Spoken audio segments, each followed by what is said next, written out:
Howdy Earthlings. Recently I got a job. My wife is a bus aide and only works during the school season. Despite being salary, times get harder during the summer when she can't pick up the extra hours. So I got a second job. I'm disabled though, so it's not a job that I do for long amounts of time. Just a few hours a day, but it leaves me incredibly exhausted after, which is why I haven't been posting very often. At this new job, I'm a closer. It's like a shift lead or assistant manager position. I'm basically in charge when my manager isn't there. I count money, open and close the store, and handle customers in the manager's absence. I have this coworker who has autism, and because of this, it gives him some traits that neurotypical customers find annoying or undesirable, at least in a retail environment. Since I was young though, I've worked with lots of neurodivergent people. My mom is bipolar, and she used to work for a hangout facility where neurodivergent people would hang out during the day. Then they'd go out to events every so often. We went to like baseball games and stuff like that. I was also part of a youth program that had a handful of autistic children present, so I'm pretty used to being around lots of different kinds of people, and it's not something that bothers me. This coworker though, it was one of the very few times I saw someone trying to bully an autistic person or neurodivergent that wasn't me. I have ADHD. I of course stood up for him, but before I tell the story, I don't give out any identifying details. Names are changed and stuff like that. This video is about educating and teaching people that they should act carefully around new people because you never know what's going on with a stranger. My autistic coworker, who I'm calling Alan, he can be a bit annoying sometimes. He has a tendency to talk way too long and does so very frequently. It distracts him from his work, and he loves music, pop culture, and unfortunately politics, which wouldn't normally be a problem, but we're in a rural area and I'm waiting for the day a conservative explodes on him. He will often go on long tangents full of musical fun facts and telling stories related to them. Sometimes he'll talk to customers and his talking will keep them from being able to leave because they don't want to be rude and interrupt him. I try to keep him on task, and it can be a bit of a challenge, especially when it comes to introducing new routines like changes in our daily work, which is common in people who have autism. They have trouble adjusting to new schedules. So do people with ADHD. He really doesn't like working with customers though. That's because he can't help this behavior. He can't help it when it comes to being chatty. He's trying his best to be friendly, which is what you do as a cashier, but he doesn't know when to stop. If you've ever worked as a cashier, you know that customers really only care about one thing, and that's that they want to be rung up fast. Some want to talk, but they usually want to keep it somewhat short. Alan wants to be friendly, and he sees the other cashiers holding conversations, and I guess he thinks everyone just wants to talk a lot. He also doesn't have a sense of humor and can't tell when people are joking, or he'll acknowledge that it's a joke but still give a very serious response. Like, I know you're joking, but blah blah blah blah blah. The talkative behavior isn't that bad when you both have the same thing in common. He loves talking about card games, and I find game theory and talking about magic very interesting. So even if I don't like the same card games as him, he likes Yu-Gi-Oh!, I can talk with him about it endlessly. But most customers find him annoying, and he knows that they don't like him. They make it very obvious, which is why he prefers to stick to stalking. This isn't really exaggeration either. Customers will ask me where he is when he isn't around and will complain about him. Just yesterday I had someone ask, "Where's the guy who talks too much? Did he quit?" And then I say, "No, he just works in the late shifts." And they're like, "Oh, good, thank you for telling me his schedule so I know not to come when he's around." And it's like, do I just tell him that he's autistic? No, it's not really their business. He can't help it. And I think that's why it frustrates me, is that I know he can't help it, but they don't know he can't help it. And if they knew that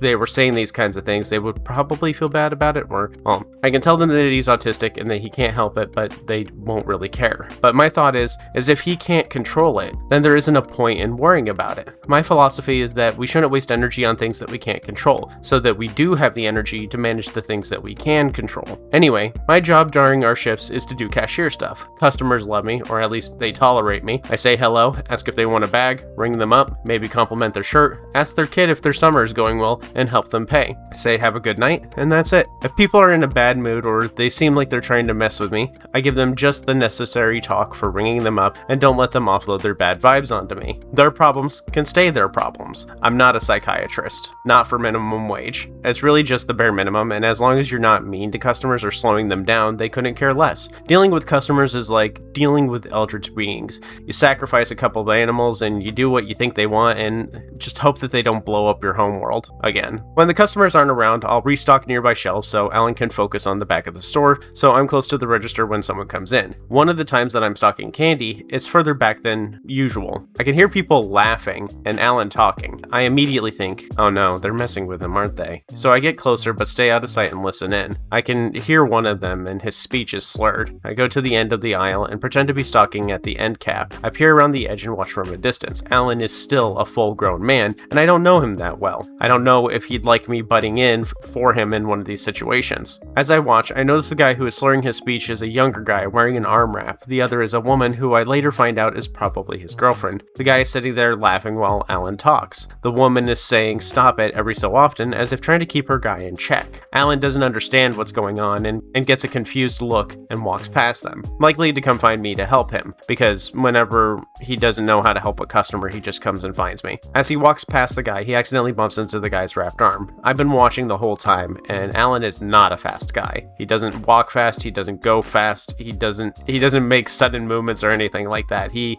takes it slow. Alan walks and bumps into his arm, and immediately the guy starts losing it. And Alan apologizes. The woman says stop it, telling the guy to just chill out. I walk over and talk to Alan and tell him to hang out front with me for a minute. I've dealt with a lot of drunk customers, or customers under the influence of something. I used to work at a gas station that sold liquor during the midnight shift, so I have seen a lot of crazy stuff. I've even been held at gunpoint and robbed and seen dudes pass out while standing up. I could tell that this guy was either drunk, on pain meds, or mixing the two. He was immediately violent. He shouted at Alan, telling him, "What the fuck is wrong with you? You can't treat people like that. I'm in pain, can't you tell?" Along the lines of that kind of stuff. I tell Alan I've been watching the whole thing and to just let me handle it. The customer walks out in the huff. "You can't just push people aside like that. You want to throw down? Meet me outside." I turn to Alan and say, "Stay behind the counter, don't go outside." The trick to dealing with people under the influence is to make them think or let them calm down. During the time they're under the influence, they're very vulnerable to how they're currently feeling and don't think things through, and are also very susceptible to suggestion. You have to not fight. Just let them get it out of their system and cool off. I tell Alan that he's on something and to just wait it out. I'll ring them up and we can get them out of there, and then it's not our problem anymore. I tell him not to say anything to them and to just look busy behind the counter. He listens, and I ring up the guy's girlfriend. She apologizes for his behavior. I suggest that he go home and get some rest. As I ring up their stuff, the guy comes back in and starts shouting again. I said, "I know what happened, sir. I was watching the whole time." His tone immediately changed. He looked panicked now. He said to his girlfriend, "Hurry up and get your shit." He called the cops on us. Me and her look at each other puzzled because we've both been sitting here the whole time and I have not touched my phone.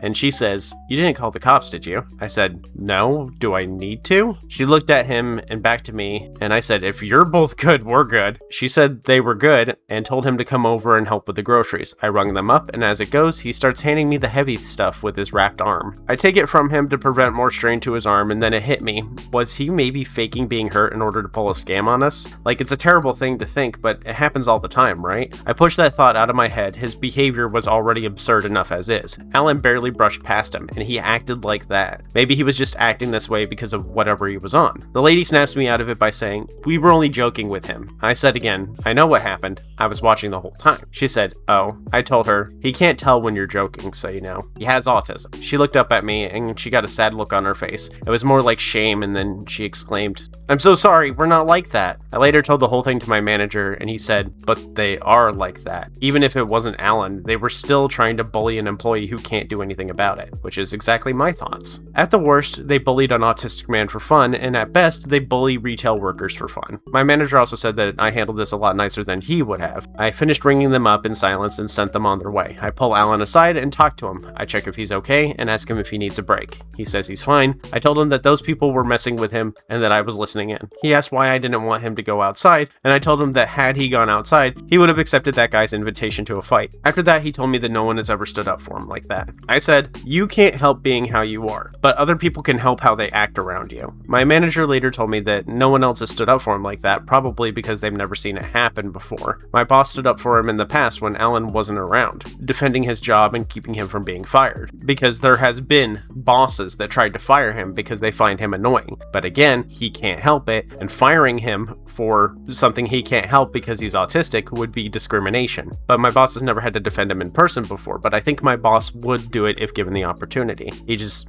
you can just tell with some kind of people. There are a lot of people that I know if they saw it happening, they would have watched the whole thing or even cheered on the guy for beating Alan up. I think the problem is that people just haven't met many or any autistic people. They don't know what they're like. They see someone acting different, and that's enough of a reason to rip on them in their mind. Alan is fine though, and we haven't dealt with anyone like that since. There's nothing wrong with Alan. Alan is fine as he is. The problem is with how people react to him and treat him. But as you'll find out, the night shift brings out all sorts of weirdos. Let me know if you want to hear more stories like this, like when I worked at a gas station and the toilets were clogged because our pipes were filled with meth needles. Moral of the story though, you never know what's going on with a person or their personal life, so just be nice. Just be nice to retail workers in general. We make minimum wage and we aren't paid enough to put up with your bullshit. Thank you all for watching, and thanks to the supporters here on YouTube and Patreon, like Luis Fernando, Blackjack, Ilwez, Ultra Ego, Nightmare Wuna, Freya Games, Gezro, Asteria, Nebazit, Aspirant Artist, Paper, Faye Penguin, Momentary Unicorn, Nat, Marius, Worm Syrup, Rask, Beeve, Vaderson, Linky, Addy14, Rask again, Willie Pete, TG Dante, Linky again, and Malding Prick. I'll see you all later. I have work in 4 hours and I need to mentally prepare myself for it.